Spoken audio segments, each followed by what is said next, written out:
Halo semuanya, perkenalkan nama saya Nur Hakim Pandu Wirabangsa, ber-NPM 2423036 dari kelas K. Pada kesempatan kali ini, saya akan memaparkan hasil analisis fenomena sosial dalam olahraga. Saya mengambil topik doping pada atlet profesional. Fenomena yang saya ambil sendiri dari media sosial, yaitu doping pada pemain bola profesional Paul Pogba. Yang pertama, latar belakang. Tekanan industri. Olahraga profesional adalah industri bernilai miliaran dolar yang menuntut prestasi terus-menerus dari para atlet. Definisi doping.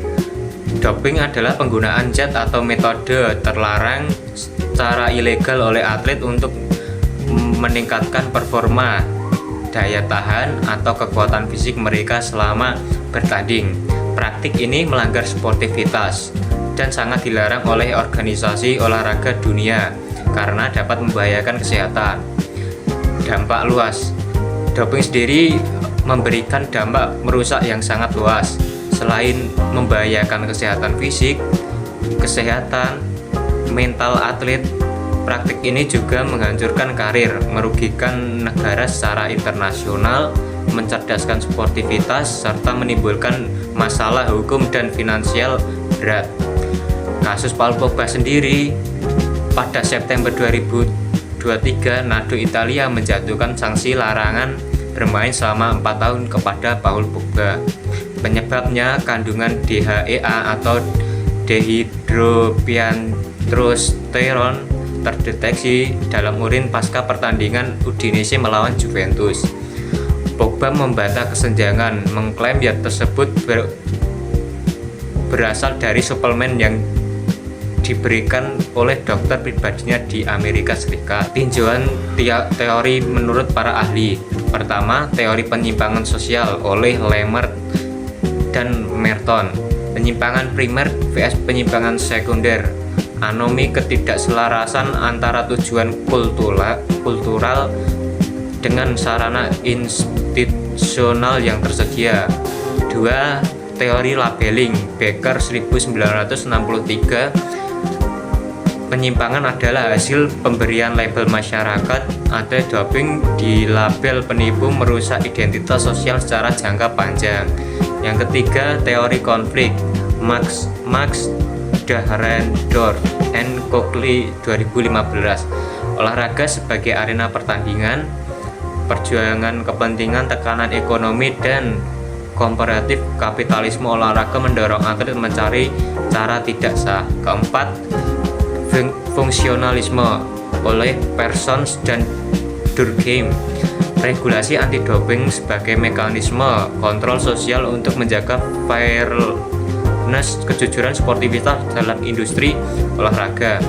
Teori stigma dan identitas. Individu yang melakukan pelanggaran serius mengalami degradasi atribut negatif mendominasi perspektif publik mereka. Kronologi kasus doping pada pemain bola profesional Paul Pogba. Pada Agustus 2022, Paul Pogba bergabung ke Juventus sebagai agen bebas. Kemudian pada Januari hingga Juli 2023, pemain absen panjang akibat cedera lutut yang membutuhkan operasi.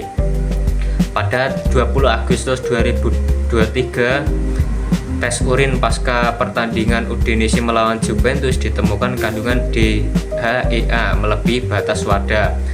Pada September 2023, Nado Italia menjatuhkan sanksi larangan bermain selama 4 tahun. Namun di situ Paul Pogba tidak menyerah begitu saja.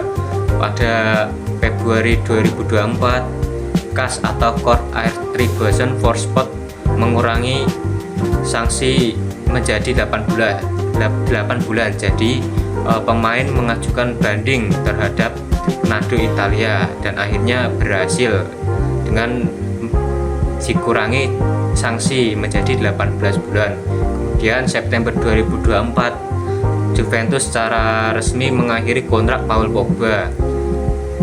Pada Maret 2025, Pogba secara teoritis diizinkan kembali berkompetisi dan bermain untuk klub Liga Prancis yaitu AS Monaco. Analisis sosiologisnya, menurut Anomi Merton, ketegangan antara tuntunan prestasi tinggi, kembalinya tampil cara cedera, dan keterbatasan fisik mendorong adaptasi adaptif inovatif pengguna suplemen mengandung zat terlarang.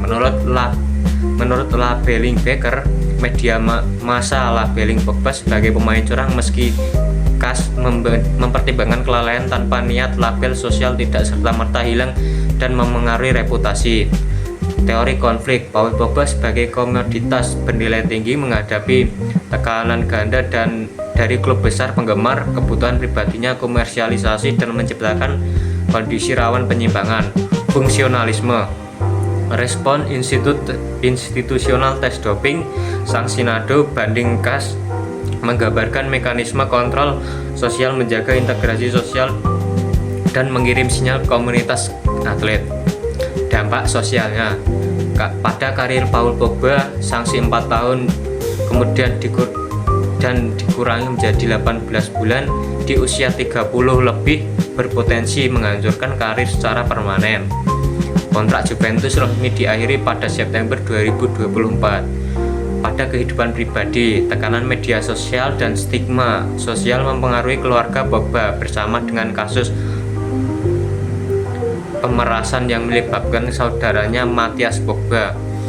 Pada industri sepak bolanya, peringatan keras bagi ekosistem sepak bola dan federasi meningkatkan program edukasi anti doping. Juventus mengalami kerugian finansial, sportif dan signifikan.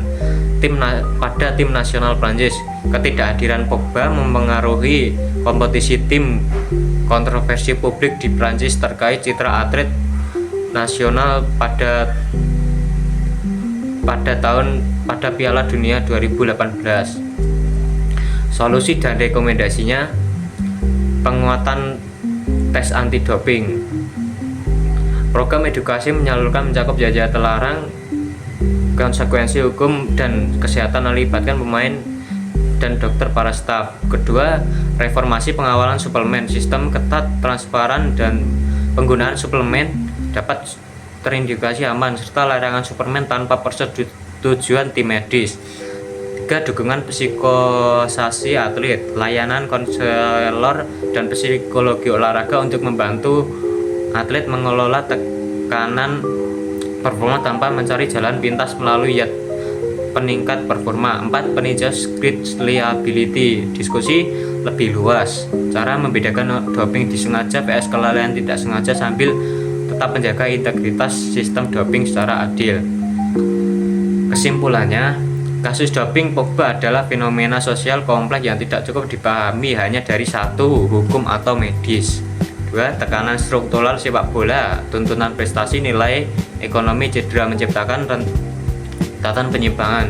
Proses labeling atau stigma menunjukkan bahwa dampak sosial jauh melampaui sanksi formal yang dijatuhkan. 4, integrasi olahraga harus dijaga, regulasi ketat secara pendekatan sosiokultural komprehensif dan mengatasi akar struktural penyimpangan.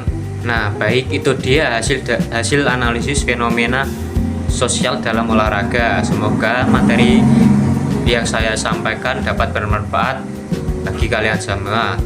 Saya Pandu mengucapkan terima kasih telah menonton video ini.